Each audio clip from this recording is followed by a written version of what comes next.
Alright, so here's our game missile command. Switch 2 is programmed to reset the high score, as well as write our names and group number to the EEPROM.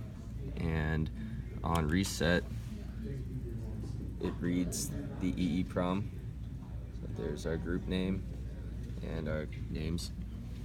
So switch 1 is used to continue, and the PS2 joystick is sampled using timer 0A at a rate of 1,000 times per second. And it just scrolls through either 1-player mode, 2-player mode, or instructions. Switch 1 to read the instructions, and switch 1 to go back. And the 2-player mode is where we use the wireless, and the data packets are sent at the end of each round.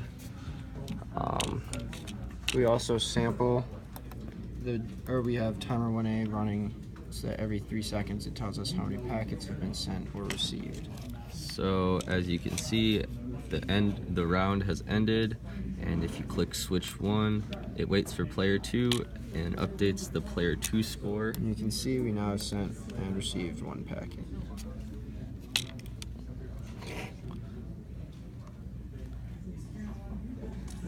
We also use the EEPROM to save the high score from either board. And at the end, when someone has lost all their cities, it displays who's won and the final score. Now we have the watchdog timer programmed as well. So at the end of a round, if the other player is not sending or transmitting data packets, the watchdog timer is programmed to time out after 15 seconds. So it says here waiting for player 2, but player 2 is not playing. So after 15 seconds, it'll display a watchdog timeout message. And so also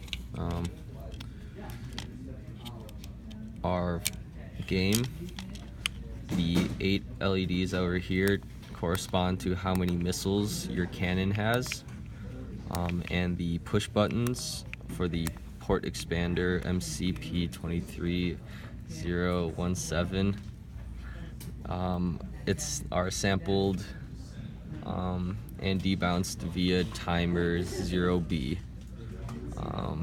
And so the gameplay, how it works is there are 6 enemy missiles each wave, and 12 enemy missiles in each round, and you shoot them, and you get 5 points for each enemy missile and 25 points for each cannon or city alive at each round. When a cannon is hit, you can see the missile count goes to 0, but it respawns at the end of each round.